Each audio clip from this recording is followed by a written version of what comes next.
the book out. All right. We are live. Welcome to episode number 40 of the WMMA Scene Report weekly show, where we go over the latest news, rankings, announcements, everything going on within the women's mixed martial arts scene.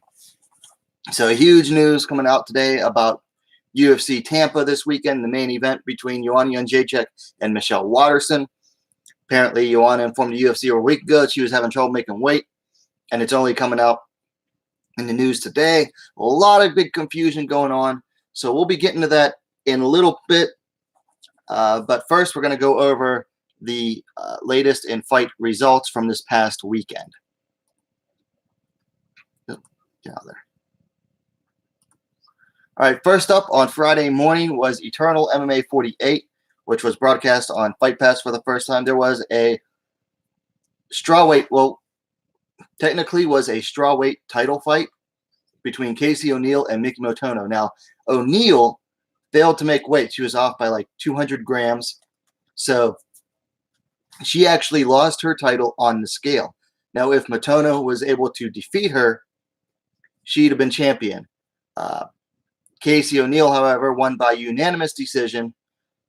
So she is no longer the champion, and the title is now vacant. O'Neill improved to 3-0. Motono fell to 2-1. I kind of skimmed through this fight. Nothing really stood out. I mean, they're both prospects, though. So if you have time, go ahead and watch that on Fight Pass. Next up, also on Friday, was Bellator 229, headlined by Andrei Koreshkov versus Lawrence Larkin. There was a single ladies fight on it in the strawweight division. Carrie Taylor Melendez defeated Mandy Polk via unanimous decision. Melendez fell to 4-0, climbed to 4-0. Polk fell to 6-5. This is a good fight. I thought this was good matchmaking on Bellator's part. Like, it was a good challenge. Polk ended up being like a fairly good challenge for Melendez. Took her everywhere as far as the fight could go. Melendez is just a little bit better. It's hard, it's easy to forget that Melendez, even though this is only her fourth pro MMA fight, she's actually 35 years old and has a lot of kickboxing fights under her credential. So when I looked it up, I said, wow, Polk's 34. And then I looked over and noticed that Melendez is actually a year older. So this is good matchmaking on Bellator's part. Not a bad fight either. Next up, early Saturday morning. I mean, early. And I stayed up to watch the two ladies' fights and then got about, like a couple hours of sleep. Was One Warrior Series 8. First up at 115 pounds, Yuko Suzuki defeated Adila Joanna by submission due to armbar. 2 minutes, 12 seconds of the first round. And then also at 115 pounds, Soyul Kim defeated Satomi Takano via unanimous decision. Kim climbed to 4-1. Takano fell to 13-12. Guys, you got to go watch this fight, okay? I did a full review for both of these fights. It's a 2-in-1 video. I put a link to the fight. Excuse me. Sorry about that. In the description of that video. I forgot to include in the link for this one. I'll link it later. But go watch this fight. It was a barn burner between Takano and Kim. Highly recommended. I mean, these two went at it for a full 15 minutes. Also, early Saturday morning was Double GFC 3 in Korea. At 110-pound catchweight, Jian Saw defeated Mika Arai via submission due to rear naked choke. 2 minutes, 35 seconds of the first round. Saw climbed to 8-4. Arai fell to 4-2. I haven't seen the full video for this yet. It hasn't been uploaded to YouTube. It's only available on a Free Cut TV, which is region blocked for whatever reason. And Well, not Africa, but the video is region blocked for whatever reason. Waiting on that so I can do a review because I did a preview for it. I thought this was a risky fight for Saw. I had picked Arai to win it, and I was wrong. If you want to watch the fight ending sequence, though, go on Twitter and go to at JHKMMA. He has the fight ending sequence in a video clip. So, and then finally, for last weekend was UFC 243 in Australia. 2 ladies fights, flyweight and featherweight. First up at flyweight, Jeon Kim defeated Nadia Kassem via TKO from hooks to the body. Kim climbed to 9-2. Kassem fell to 5-2. Kim also has a pair of draws. This was a bit of a beatdown, particularly excuse me, in the second round. I would not expect to see Kassem back in the UFC. And then next up was the featherweight fight. Megan Anderson defeated Zarafan dos Santos via submission due to triangle choke. 3 minutes, 57 seconds of the first round. Anderson climbed to 9-4. Dos Santos fell to 6-3. Definitely did not see a triangle choke coming from Megan Anderson. So that was a big surprise there. I did a 2-in-1 review on this as well. The link should be available down below if you want to go see it after the show. All right, so that brings us to the news for the week. Get my little string out here.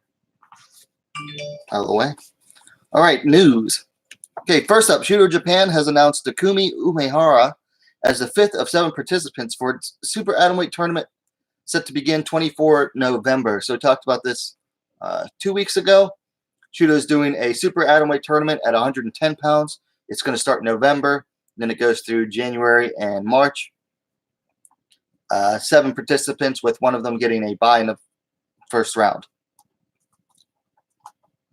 All right, next up, a flyweight title fight between defending champion Ilima-Lei Macfarlane, who is 10-0, and Kate Jackson, who is 11-3-1, has been set by Bellator for the 21st of December in Hawaii. So, big fight, big title fight for them. Little disappointed by the booking of Kate Jackson. And that is nothing against Kate Jackson as a fighter.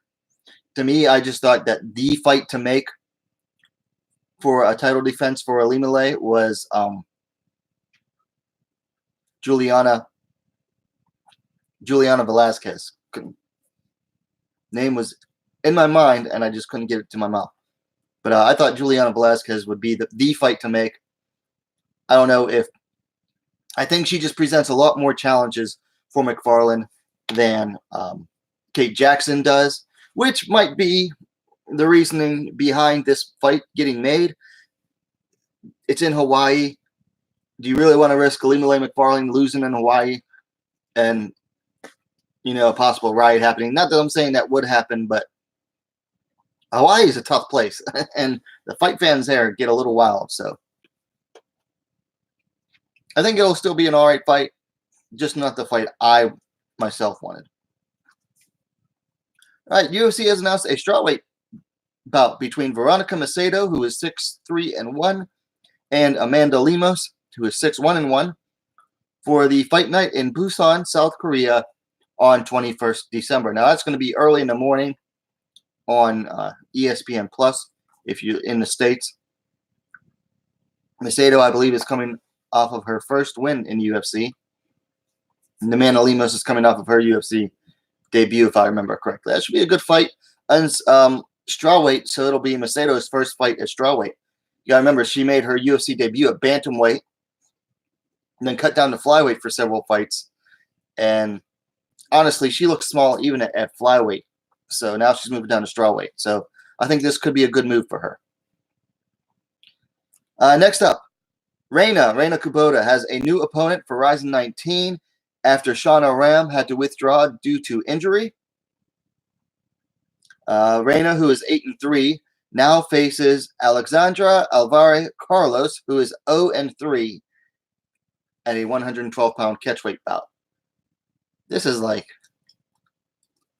8-3 taking on 0-3. I'm disappointed with this matchup. Granted, this happened this week, like a couple days ago. But still, it's like you couldn't find a Japanese opponent who would step up. At least somebody with a winning record, possibly. I kind of get the reasoning behind why they made this match, though. For one thing, it can be hard to make matches in Japan, particularly between Japanese fighters.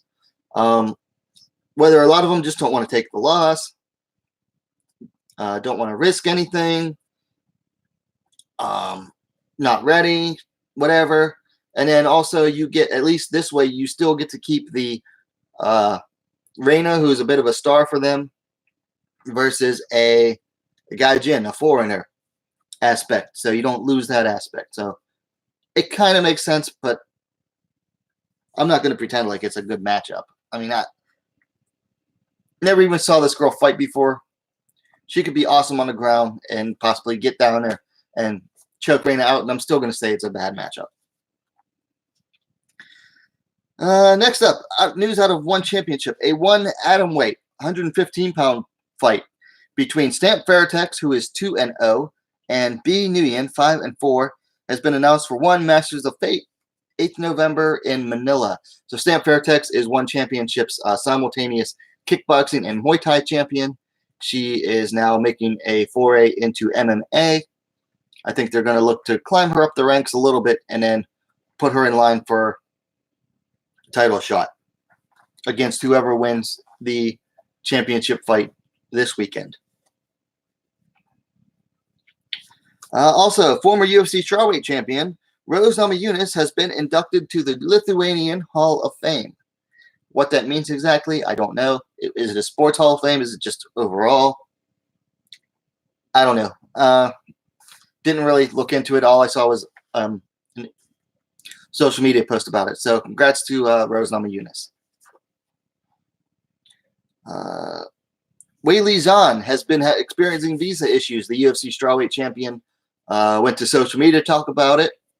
She's supposed to come over to the U.S. next week and do I guess, a media tour or something, and has been denied her visa. Luckily, out of nowhere, U.S. representative and Democratic presidential hopeful Tulsi Gabbard has offered her help. So hopefully that gets worked out for her. I did a video on that. You can go check it out after the show as well if you'd like to.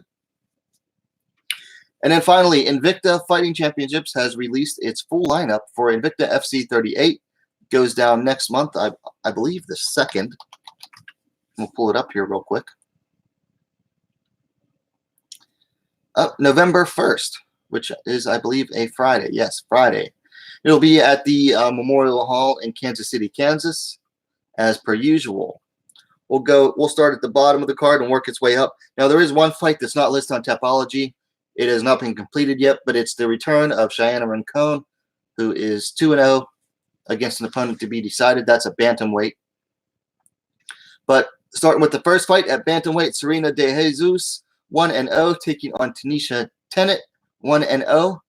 At bantamweight, Liz Verzosa, 4-0. You might remember her better as Lisa Spangler. Lisa Verzosa, the recently married Lisa Spangler, taking on Carrie Kennison, who is 3-1. Next up, we're moving down to flyweight. Shanna Young, 6-2, taking on Mayu Suotama, 8-4. Now, this is a rematch of their fight in September, I believe.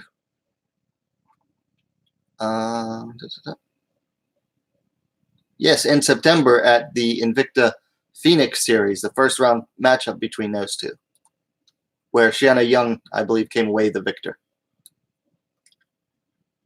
Next up, moving down to the strawweight division, Mallory Martin, 5-2, taking on Cynthia Arcio, 5-1, making her Invicta FC debut. Arcio is the former King of the Cage champion. After that, we have the co-main event, strawweight championship fight. Kaneko Murata, 10-1, taking on Emily Ducote, 8-5, for the vacant strawweight title. This is a very highly anticipated fight for me, as well as the main event, which is a flyweight title fight.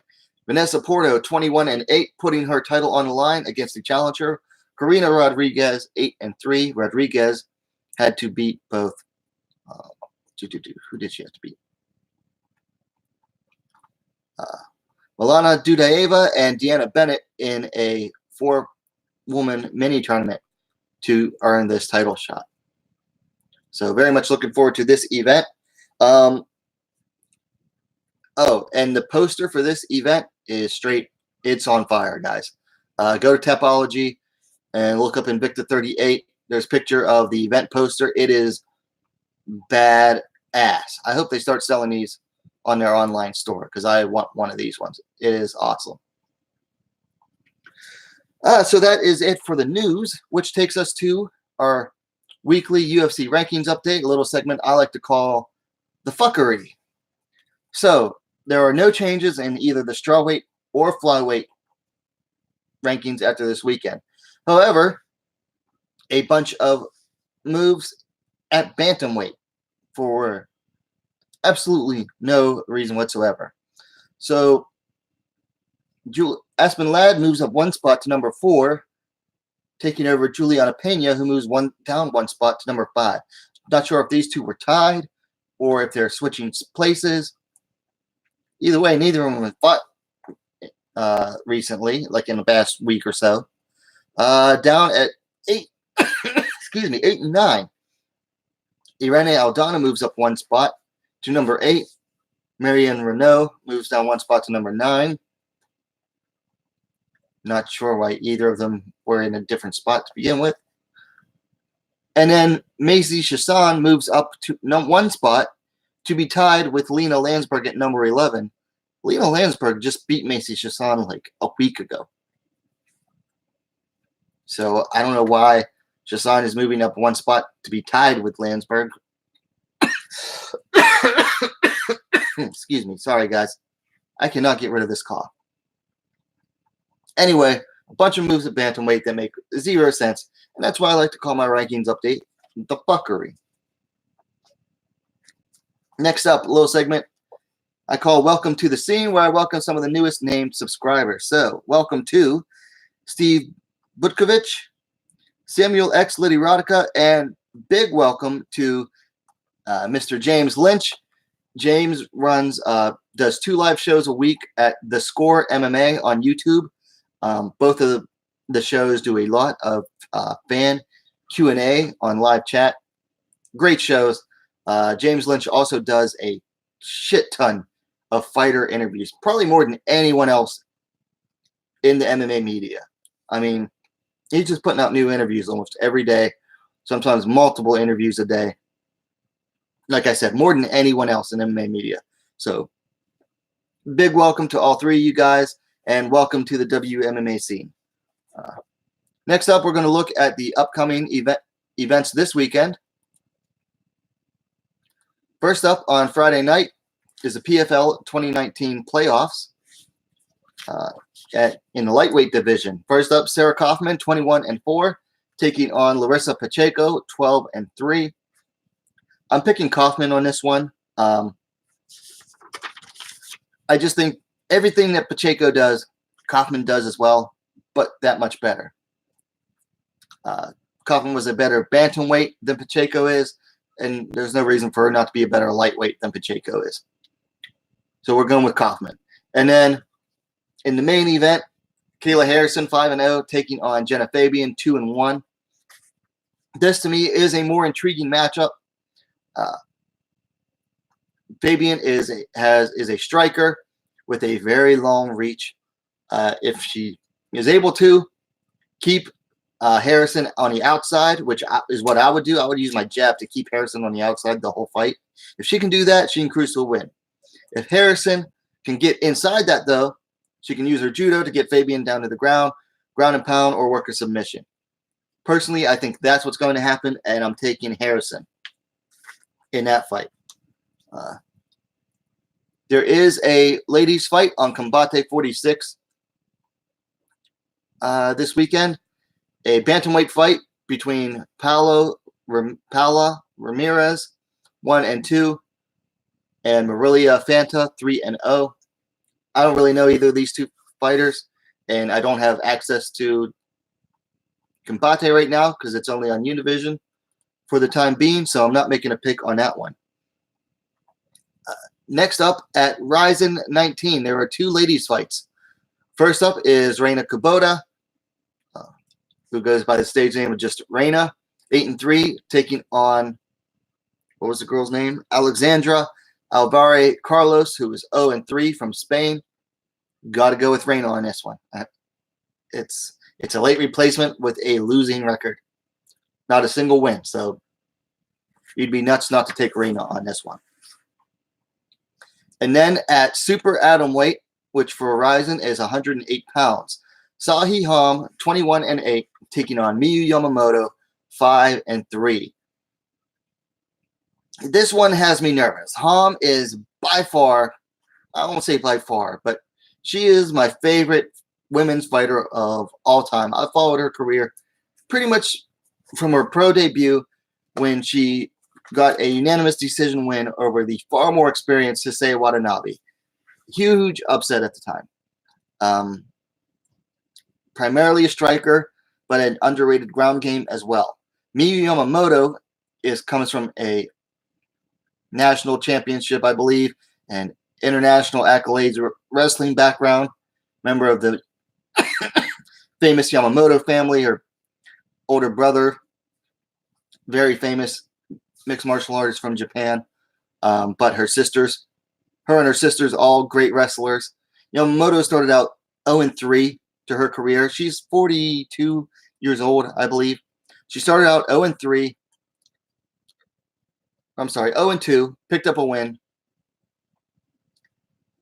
picked up another loss, and now she is on a 4-fight win streak in MMA, with her last win being a fairly decent-sized upset against Kana Asakura, who is younger but more experienced in MMA. Oh, damn, Yamamoto's 45. She's a milfy 45, not going to lie. Does not look 45. Hugely nervous about this one because Ham's biggest weakness is strong wrestlers and grapplers. Now, Yamamoto's submission game is not that good, but her wrestling game is. If she can get Ham down, Ham's going to have a lot of trouble. However, she's got to get through Ham striking. And Ham striking is, I would say, second to none in the atomweight division. I'm going with Ham, but this is the fight that I am most nervous about with my decision on this one. Mostly because I have to try to put aside my bias and look at it objectively,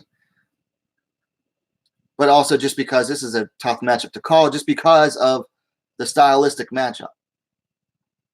But we're going with Sahi Ham to win this one. Which brings us to UFC Fight Night Tampa. 3 ladies fights. First up at flyweight, we have JJ Aldrich taking on Lauren Mahler. Aldrich coming in 7-3. Mahler coming in 5-2.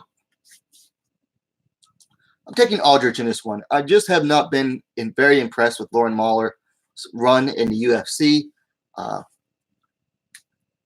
Losing to Yanan Wu the way she did definitely did not help her case. Don't blame her for the loss to Battaglia. Battaglia just, man, mauled her. Her one win in the UFC was over Shanna Dobson, which isn't that impressive.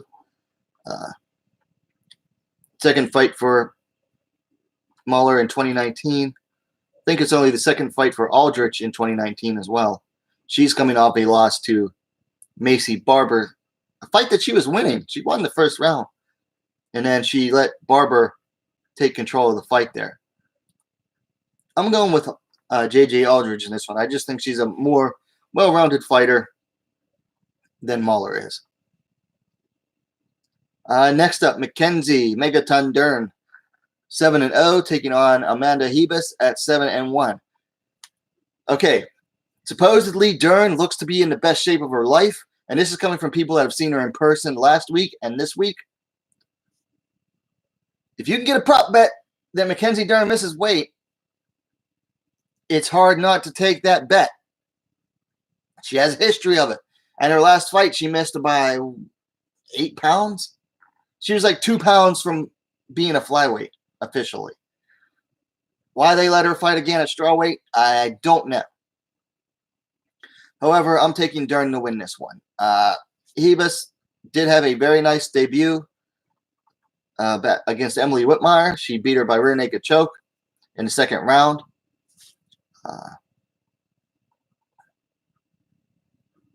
Hebus does have a winner over Lenny Saddlemeyer.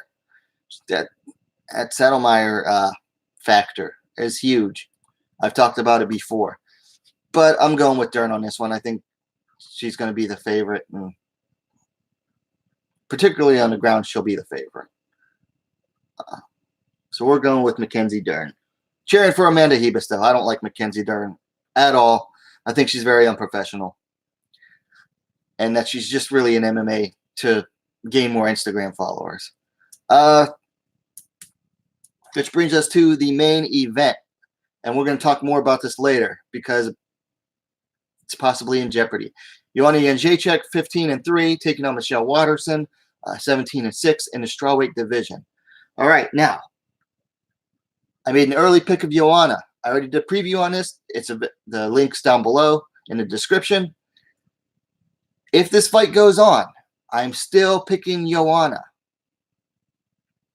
Now, I'm reserving the right to change that depending on how Joanna looks at the weigh-ins if she makes weight. So I'm still picking her, but I'm reserving the right to change this pick. And if I change my pick, I'll let you guys know Friday. And then let's see. Oh, 2 events by one championship this weekend. One Century Part 1 and 1 Century Part 2. Part 1 has 2 women's MMA fights. First up at 115 pounds, Itsuki Hirata, 4-0, taking on Rika Ishige, 4-3. I'm taking Hirata. I haven't seen a whole lot of Hirata's game, but she just looks a lot more skilled and a lot stronger than Rika Ishige. So taking Hirata on this one. And then in the main event, a rematch. Angela Lee, 9-2, is defending her 115-pound title against Jingnan Xiong, 14-1. The last fight was at 125 pounds for Xiong's title. Now Xiong is coming, excuse me, coming down in weight to fight Angela Lee. And from what I heard, Xiong was already pretty much on weight 2 weeks ago. So, and Angela Lee has been having trouble making this weight the last few times. Now, I already did a preview for this, and I'm picking Xiong. I just think that she has the right formula to beat Angela Lee. Granted, she has to not get caught in a submission again, like she did in the 4th round. I thought the fight was going to be over. And then she gutted through it, came out in the 5th round. Angela Lee was the one who ended up being gutted after that 4th round. Xiong just took over with her striking and battered her with a bunch of body shots, which, man, I love body shots. And Xiong won by TKO. So Xiong just has the right formula to beat Lee. I also did a preview on this. I think I might have mentioned it already. Links down below in the description. And then finally, that brings us to One Championship Century Part 2. One ladies fight on this card at 115 pounds is a rematch between Mei Yamaguchi, 20-11-1, taking on Jenny Huan, who is 5-4. Now, Yamaguchi won the first fight, and I believe it was like the 2nd or 3rd of Juan's 4 straight losses. One thing about Juan is she's taken a break from MMA for a while, and she's gone to Thailand and worked on her Muay Thai and had like I think 4 or 5 Muay Thai fights to work on her striking. So yeah, Juan hasn't fought since December of last year against Gian Radzwan. However, I just don't think it's going to be enough against Mei Yamaguchi. Yamaguchi is a harder puncher, way better on a. She's stronger on the ground, just overall a lot stronger than Jenny Juan. So I'm taking her to win, and what kind of seems like a setup to get Yamaguchi a win in Japan again. Yamaguchi said, though, I think she won a decision last time. Let me see. Oh, she beat her by rear naked choke last time in the second round. And Yamaguchi has mentioned that she's gunning for another chance at the title. So she's aiming to finish Juan again in this fight. So, all right. So that is it for the upcoming fights. So let's talk about what's going on with Joanna Jędrzejczyk versus Michelle Waterson. So it came out this morning on Twitter via Brazilian website Combate that Joanna informed the UFC like a week ago that she's not going to be able to make the weight. And apparently the news broke only today, this morning. Ariel Helwani wrote an article about it. And then Aaron Bronstetter, who is pretty good if you don't follow him on Twitter, came up with the news that the UFC was offering Waterson a catch weight, which she refused. They also offered her, they also came up and told her, you either fight Joanna at the catch weight. If she can't make the weight, you either fight her at catch weight or you fight Jessica Andrade at UFC 244. Apparently, Waterson has refused both of those. She also refused a fight against Mackenzie Dern or Amanda Hebus, an offer to fight either of those. Now, the Dern fight, I understand her turning down both of those fights as well. Dern's primarily a ground fighter. So you're training for a striker, and now you're suddenly going to take on a ground fighter. That's not that great of an idea. Also, Hebus, or no, sticking with Dern, there's no guarantee Dern's going to make weight. We all know her history. So that'd be stupid too. Now, Amanda Hebus, that's an even bigger risk because she's not even a known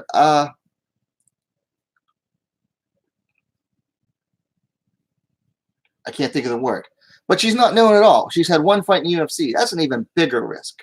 So, but then later on, Joanna took a video, or Michelle did an interview that saying, she's waiting on word from her management and stuff. Basically, I think dispelling a lot of the rumors and saying she's leaving it in her management's hands right now. And then Joanna did an IG live video. I think it was IG or something, Facebook, whatever. Video saying, I don't know what all the rumors about, blah, blah, blah. The fight's still on. I'm planning to make the weight. She looked like shit, guys. Straight up. Joanna looked like shit already. So apparently she's still going to try to make weight.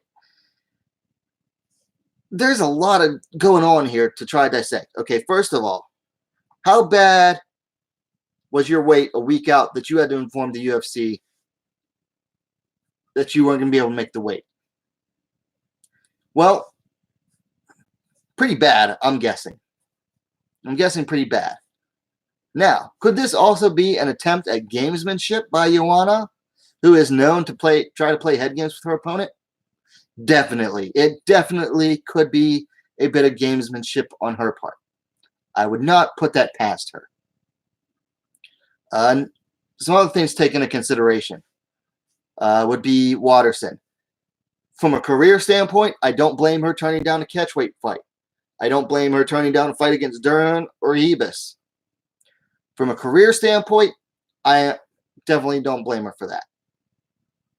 from a fight fan perspective, it kind of makes you want to say, come on, you want to be a champion one day, put on the big girl panties, woman up and fight somebody, That's coming from an old school fight fan perspective.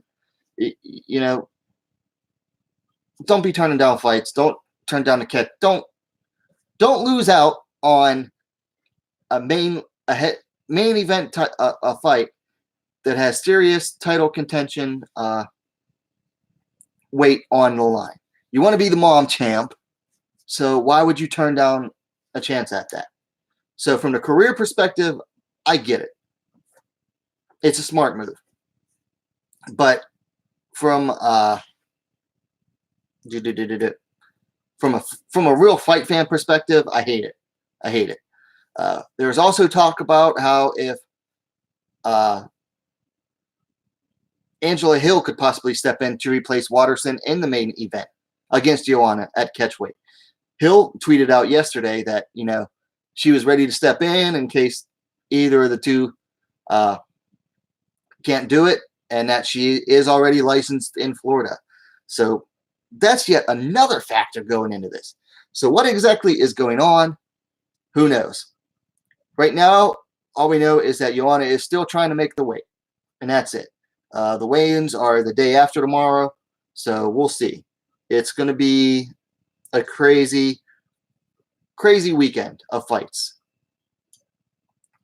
So that's really don't have a whole lot to talk about this. I didn't bother to bring up and read everything going on.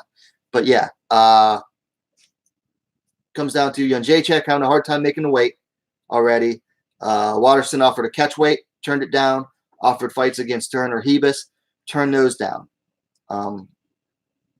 Rumor is that the UFC is trying to strong arm her into either taking the catch weight or fighting Andrade at UFC 244. I don't think she wants that Andrade fight. Joanna would be a hard fight for her, but I think Andrade would just destroy her. Also talks about Angela Hill moving in to replace Watterson in the main event. But the last we really know right now is that Joanna went out live on it, did a live stream saying that, quit listening to the rumors. She's trying to make weight, but she looked terrible already 2 days out from weigh-ins. So we'll leave it at that. Anyway, guys, huge weekend of fights. Pretty much constant fights from Friday night all the way up to late Sunday morning. It's going to be non-stop fights for 48 hours, just about. Almost 48 hours worth of MMA fights going on. Amazing weekend. I'm trying to figure out my sleep schedule for this weekend.